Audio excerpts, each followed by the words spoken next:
This winter will be strange. El Nino will hit North America hard this winter with lots of snow and unseasonably cold temperatures. Though there will be some big winter storms, not everyone will see lots of snow. In this winter weather forecast, we'll be breaking down what will be different about your region this winter and when you can expect your first snowfall this year. You might be wondering, what does El Nino have anything to do with the winter across the United States? Well, last winter we had a La Nina, and usually what that does is keeps areas in the southern tier of the United States overall warmer, and then off to the north it's usually below average when it comes to the temperatures and above average when it comes to precipitation. But let's just flip that for a second, because that's what we're going to be watching for this winter. With El Nino, we'll have a jet stream that's going to dip more down to the south, and this will promote warmer air across the northern tier of the United States and the east coast. Overall, that does not mean every day will be above average, but on average, over the course of the entire winter, we should expect at least above average temperatures and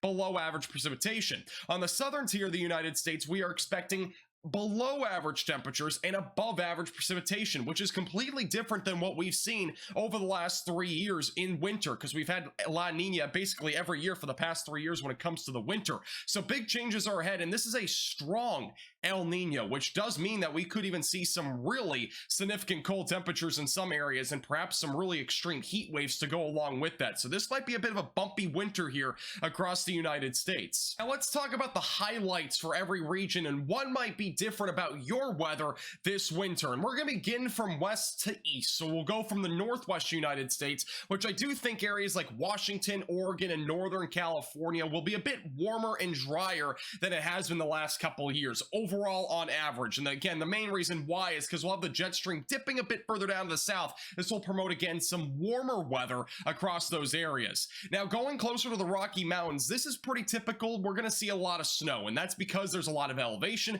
which will promote some snow. We already have winter weather advisories in effect for areas like Montana, at least on the time I'm recording this forecast, and we're still in mid-September. So it's obviously going to be happening over the next several months, where we're going to start to see an increased amount of snow as we head closer to winter.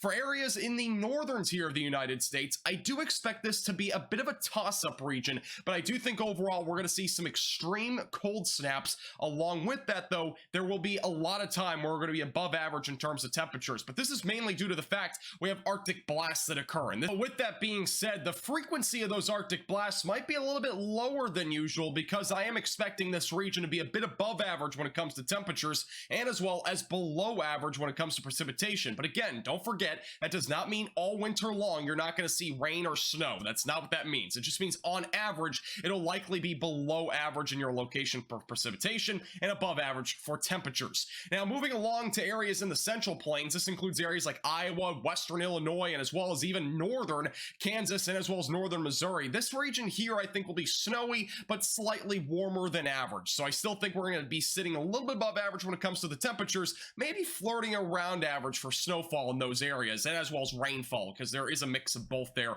in some occasions, especially on the earlier side of winter and sometimes on the later side as well. Further down to the south, we have a toss-up region. Now this is an area that I do have a bit more confidence that we'll be watching for above average precipitation and probably around average temperatures. I know you're really hoping for below average temperatures if you're in the southern plains, especially after a record-breaking summer where high temperatures were as high as 110 to 115 in parts of North Texas. It was very hot, but I don't think we're going to go to below average on the overall winter. I still think we're around average, if not even slightly above average on the temperature side of things, just due to how hot the warm waters are out in the Atlantic Ocean, the Pacific Ocean. It's been a very hot year across the entire world, so obviously I do think this area will be flirting a little bit above average for temperatures, but I still think the precipitation will definitely be above average for that region. And this cutoff line, by the way, goes all the way into southwestern Illinois for reference, because there's a couple of blue shaded regions there.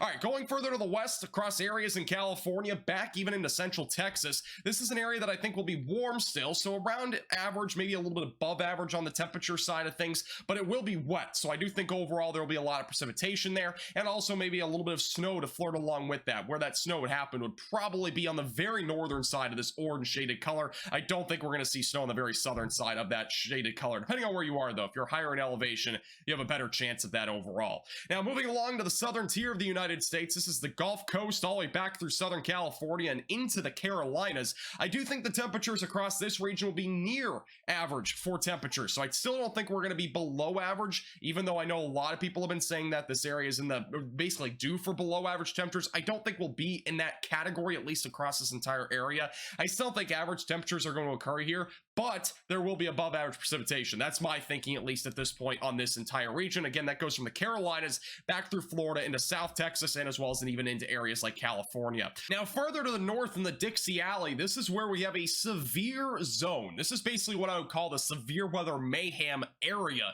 that we'll be watching, especially on the earlier side of winter. But severe weather season here goes all the way from November until February. So this area in particular has to be on alert for severe weather outbreaks. It's very common for this region, especially in Tennessee, Alabama, Georgia, even parts of South Carolina through Mississippi. It's very typical to see this during the winter time, so make sure you're staying on alert if you're in this region. Could there be some snow, some freezes? Sure, but obviously it's not going to be the entire winter, and that would be pretty rare overall. Further to the north, across areas in that blue shaded region that again cuts off right about here, we're talking about drier and warmer than usual conditions. And again, El Nino will set up that we have warmer weather overall in this region with drier conditions expected. But again, that does not mean all winter will be like that. It just means on average. So again, there will be some snow there, but it will probably not be anything too substantial, in my opinion, for those areas. Now, the Great Lakes region is a very interesting area, and overall, most winters it's very active, very snowy. I still think that'll happen, but I think the beginning of winter will be the most active. I think as we go closer to like January and February, things start to die down a bit when it comes to that snow activity, and it's really, again, due to El Nino. I think we're gonna have a bit warmer and drier weather as we go into January and February, and perhaps even into March. So that'll be what we're looking at in parts of the Great Lakes. That also goes into western and upstate New York. Over in the Northeast is our last region. I think there will be some big snowstorms in this area, but I think it'll be a slow winter overall. There might be a couple big storms, but overall it's going to be very spread out. So maybe one in like, maybe mid-December, and then another one perhaps in February. I think it's going to be very split apart winter overall there, but that's overall my thinking here across the United States for the highlights for this winter. You might be wondering, when can I expect my first snowfall? So this is the average across the United States. We're going to go region by region here. First, beginning with September, which we're already beginning to see snow in parts of Montana and as well as Idaho. So that's the area that usually sees their first snowfall during September. Going into October, it's a little bit different. We're looking at that purple shaded region that goes all the way through areas like the Michigan Peninsula and as well as back through Wisconsin into the Rocky Mountains. It's very typical to see snow in the month of October. And again, that's when you see your first snowfall on average. Going into November, it's anywhere in that blue shaded region, all the way from Oregon back into the Northeast United States. Also extends into the Texas Panhandle. So if you're in this area here, that's when you can expect your first snowfall. And then December, January, or February is in that blue shaded region. We do occasionally see some snowfall below this blue line. It's usually going to be very sporadic, very rare, and it usually happens in January or February for those areas. This winter forecast did take a ton of time to put together, so if you did enjoy it, make sure to hit the like button down below. Subscribe to our channel as well. We'll have more of these in the future, and if you want to support our page above and beyond, you become a member, click the join button down below. Have a great day.